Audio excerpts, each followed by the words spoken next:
Boa noite de novo. Nosso estudo de hoje baseia-se no livro A Eterna Busca do Homem, de Paramahansa Yogananda, é o volume 1, são 3 volumes publicados pela Self-Realization. É uma coletânea de ensaios e palestras de Yogananda, como perceber Deus na nossa vida diária. E além desses 3 volumes de Yogananda, existem volumes fininhos, esse aqui é grosso, com as coletâneas dele e as palestras. Yogananda é excelente para a gente ler à noite antes de dormir. Ele era um indiano que trouxe para o Ocidente as questões espirituais e crísticas. E quando a gente lê Yogananda, ele está falando com a gente pessoalmente. Isso é muito interessante, isso é muito bom, porque ajuda a gente a se perceber, a refletir, que é o que está faltando na nossa vida diária.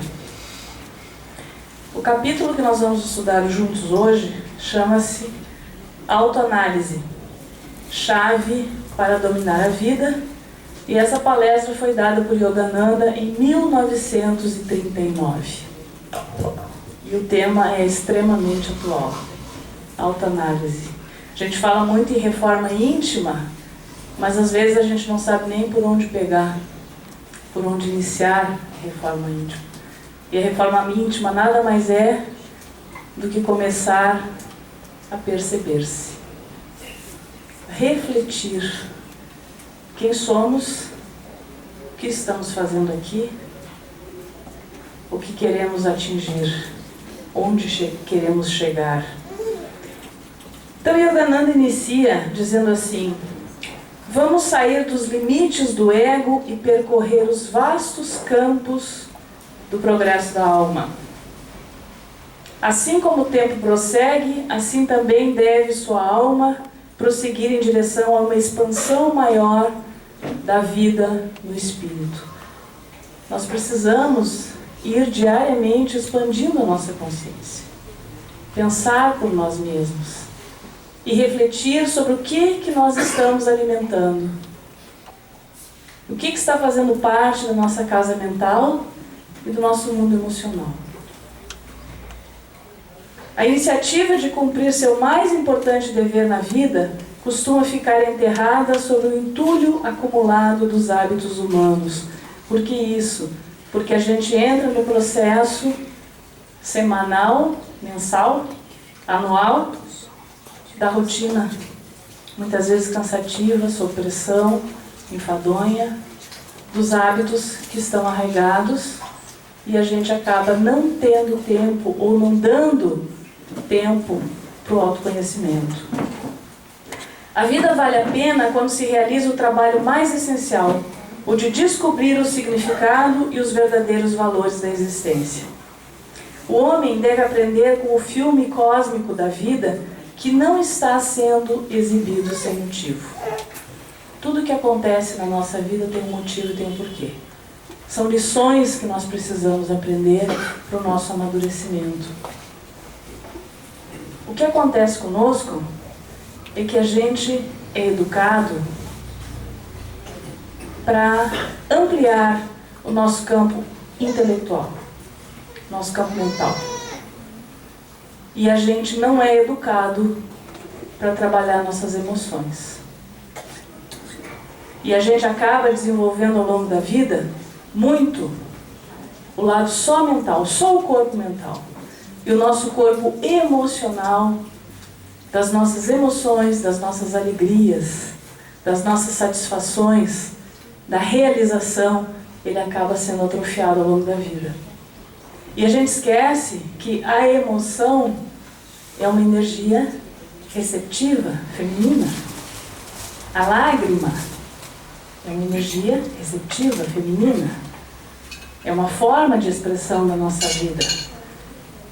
A gente esquece que Deus na nossa vida é Deus, Pai, Mãe, Espírito. A gente vê Deus como masculino, como Pai. E esse lado nosso, receptivo, feminino, que precisa ser trabalhado, ele é sufocado no nosso dia a dia. E a gente acaba não se percebendo, não trabalhando as nossas emoções. A gente é educado para não chorar, para não se expressar. E a gente esquece. Por que tranca o nosso chakra laríngeo quando a gente vai chorar? O primeiro lugar que dói é a garganta. Porque é uma forma de expressão. Porque nem sempre a emoção ela é de tristeza. Às vezes é uma emoção de alegria. Então é uma forma da gente colocar para fora o que está dentro da gente. E a gente esquece de fazer essa autoanálise. De olhar para dentro da gente, ver o que é bom para a gente, o que a gente quer, o que a gente quer atingir, com quem a gente quer conviver, o que é bom para nós, o que não está nos satisfazendo e o que está nos deixando doentes. Dentro do dia a dia que a gente vive. Yogananda diz o seguinte: você deve aprender a lição concentrando-se no propósito supremo da existência humana. Conhecer quem está por trás da sua vida, ou seja, quem você é. Porque desde a hora que a gente acorda de manhã, a gente veste máscaras para passar o nosso dia.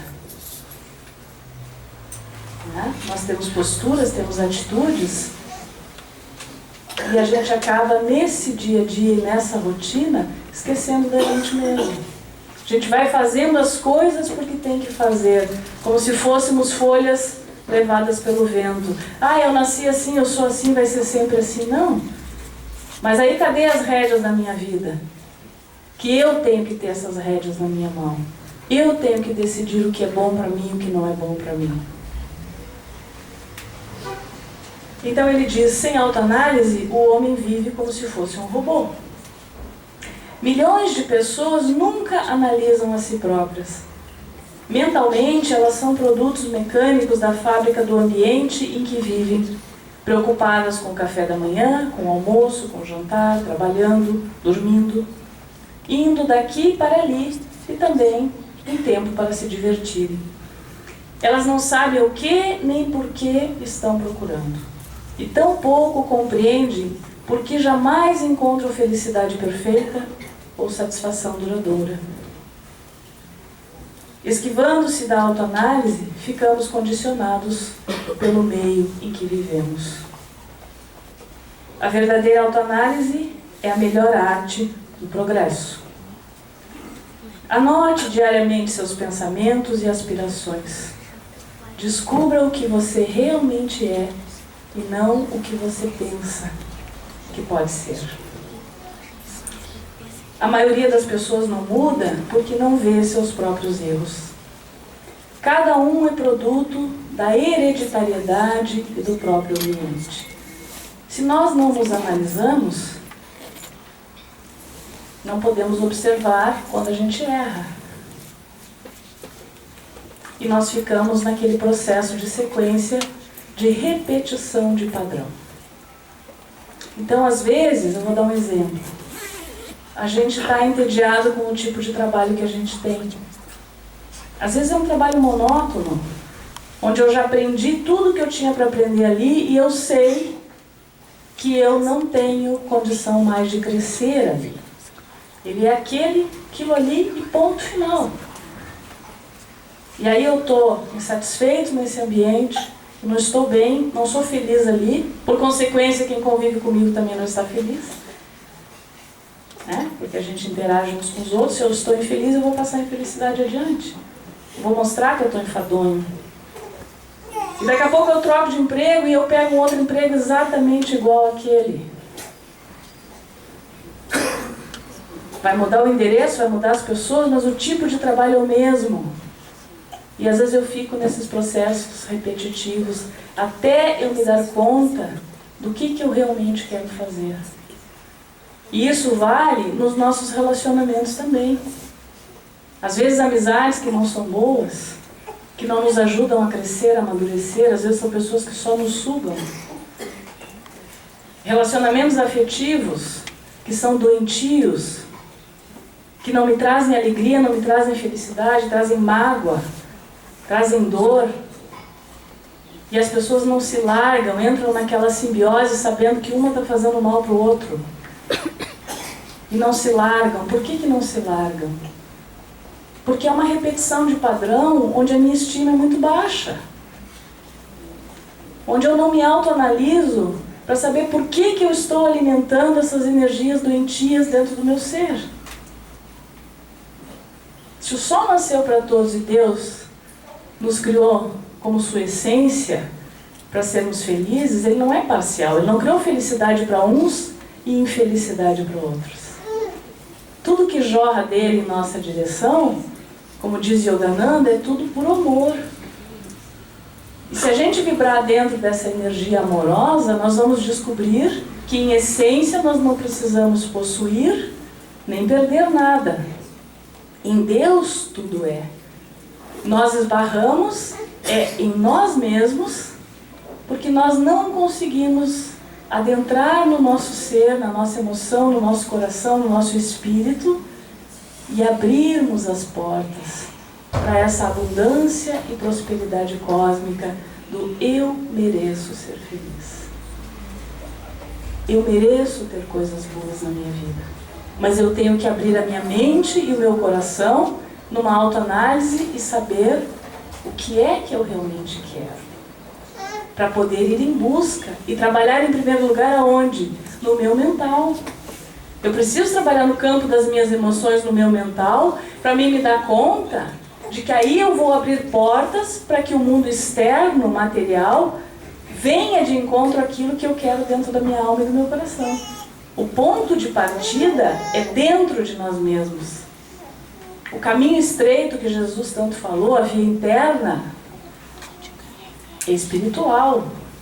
A nossa caminhada, ela é individual e é uma caminhada da alma, é uma caminhada do espírito. Ela não é uma caminhada física. Por isso que se fala em reforma, em transformação, em mudança, amadurecimento emocional. E a gente não é educado para isso, para amadurecer emocionalmente. E aí quando a gente precisa mudar e evoluir, o que acontece? Vem a dor bater na nossa porta. Para desacomodar, para trazer uma mudança, para fazer eu tomar uma atitude, para fazer eu soltar um pouco a minha rigidez e ter um pouquinho mais de jogo de cintura. E tudo que vem ao nosso encontro é para o nosso bem, nunca é para o nosso mal. É que como nós não estamos preparados, a gente se assusta com a mudança das situações. Porque a gente sempre pensa, comigo não pode acontecer, eu sou vítima. Comigo não, por que comigo? Mas se eu trocar isso e disser o que é que eu tenho que aprender, qual é a lição que está me trazendo ali, a coisa já se torna mais leve. Porque o que é de cada um, não é do outro. Por isso que está na minha porta, está na minha casa, adentrou na minha vida.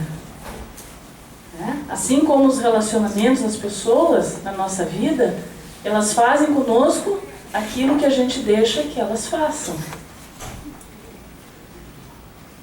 Não existe vítima se não tiver um algoz. E o algoz existe porque alguém se torna vítima dele. E a gente vai levando a vida assim, de insatisfação em insatisfação. E vai adoecendo. E vai tendo depressão. E não vai se encontrando. E aí depois fica muito difícil a gente pegar o fio da meada.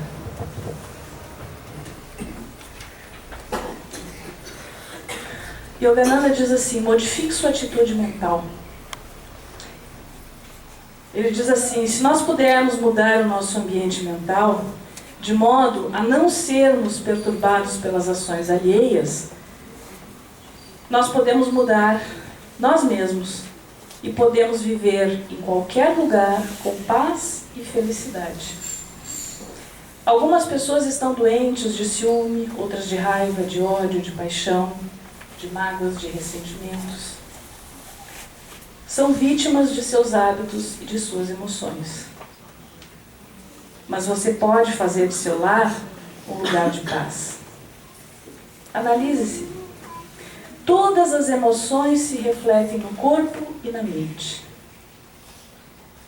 Sentimentos de inveja e de medo fazem o nosso rosto empalidecer. Mas, em compensação, o amor faz o nosso rosto brilhar. Aprenda a ser calmo e será feliz. Ele diz, a não ser que a gente desenvolva e mantenha dentro de nós uma natureza equilibrada, do ponto de vista intelectual, material e espiritual, nós não poderemos ser felizes. Tem que haver equilíbrio, tem que haver harmonia. A intuição espiritual lhe diz como controlar a vida para que esta não o domine. Vida simples e pensamento elevado devem ser a nossa meta.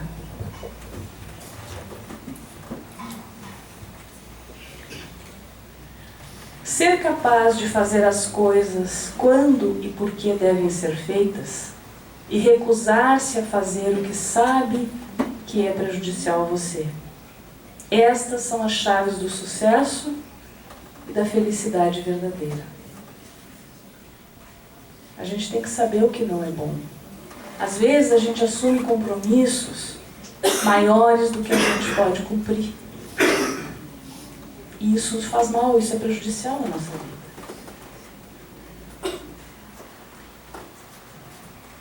As chaves que ele diz aqui para nós. Não mantenha a mente ocupada com muitas atividades. Faça uma coisa de cada vez, mas faça bem feito. Analise o que ganha com elas e veja se são realmente importantes. Você deve também sempre apontar a agulha da atenção para o polo norte da alegria espiritual. Então ninguém poderá jamais perturbar o seu equilíbrio. Pense sempre, onde quer que eu vá, mantenho a mente continuamente na paz da minha alma. Lembre-se disto.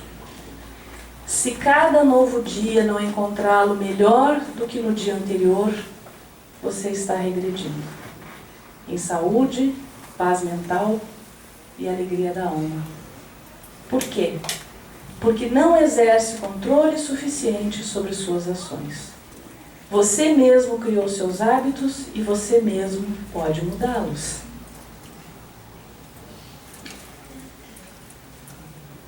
A influência mais forte na vida, ainda mais forte que a força de vontade, é o ambiente em que a gente vive. O nosso ambiente nos influencia e muito.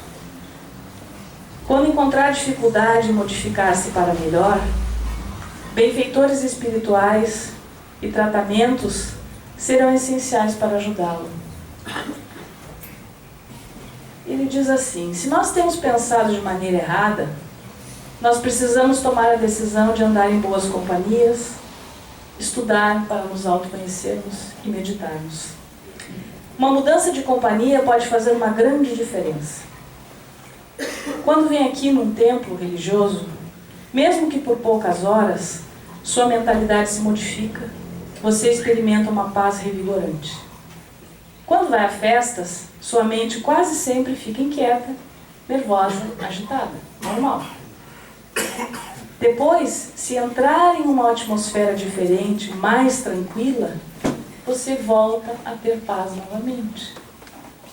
Então nós precisamos manter o controle sobre as nossas emoções para não sermos perturbados pelas energias alheias. Isso é estar em equilíbrio.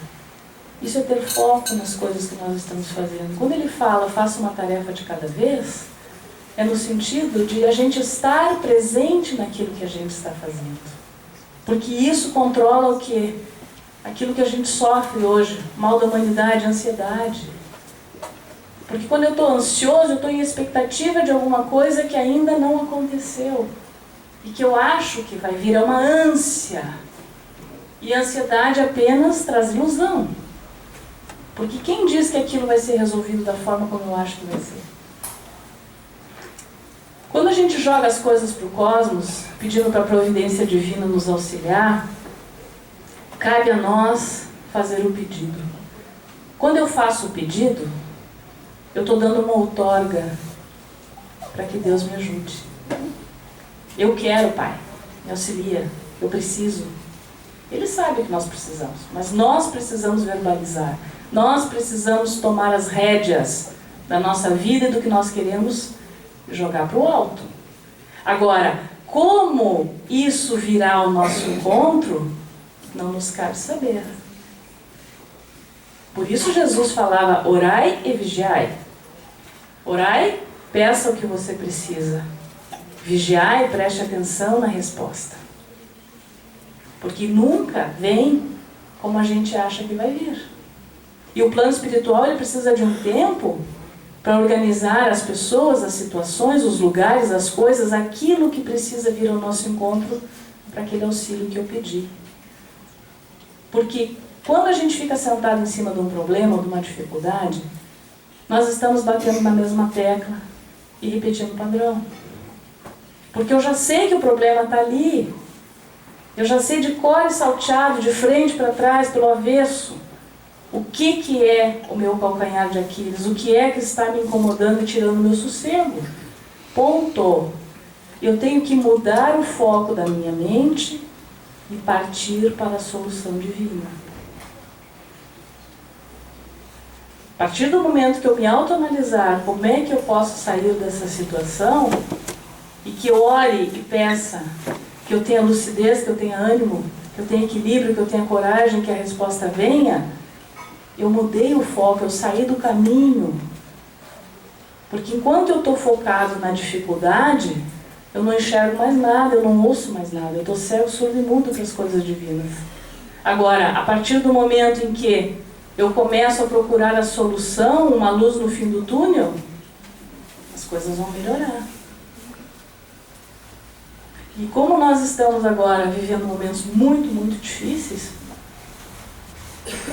nós precisamos focar em nós e viver um dia de cada vez. E procurar manter serenidade, calma e paz interior dentro da gente, dentro do nosso lar, no nosso ambiente. O caos está instalado lá fora. Mas como é que eu vou lidar com as dificuldades? Se eu ficar alimentando dificuldades e pensando nas dificuldades, nós não vamos a lugar nenhum. Nós temos que nos fortalecer mentalmente e abrir o mental. Para encerrar, tem um livro chamado A Segunda Morte, cujo autor chama-se Ranieri. É um livro bem fininho. E ele fala uma coisa muito interessante sobre a questão do pensamento e do inconsciente coletivo. E ele diz o seguinte, que o pensamento planetário negativo, já foi escrito há muitos anos, é como se fosse piche em cima da água do mar. E como se nós estivéssemos lá embaixo, tentando furar esse piche e respirar fora. Por isso que se forma uma egrégora negativa muito pesada quando a gente fica assistindo questões de violência, de desmando, de miséria, de fome. Nós precisamos saber do que acontece no nosso mundo, é óbvio. Mas existem pessoas que ficam 24 horas por dia ligadas somente nesse tipo de assunto. E não vão resolver esse tipo de assunto. Então o coletivo acaba nos influenciando. Porque nós temos a nossa parte individual de evolução necessária, mas nós também temos que evoluir como coletivo, como planeta. Então, se nós começarmos a modificar internamente cada um, ter mais responsabilidade pelo que está pensando, pelo que está alimentando dentro de si, as coisas vão acalmar. Nós precisamos limpar esse foco negativo. Precisamos voltar a respirar. Então nós precisamos trabalhar dentro de nós a fé, a confiança, a coragem, a autoanálise e a lucidez. Que assim seja. Por gentileza, pode apagar a luz de cima, por favor? Vamos passar agora para o nosso ritual do fogo.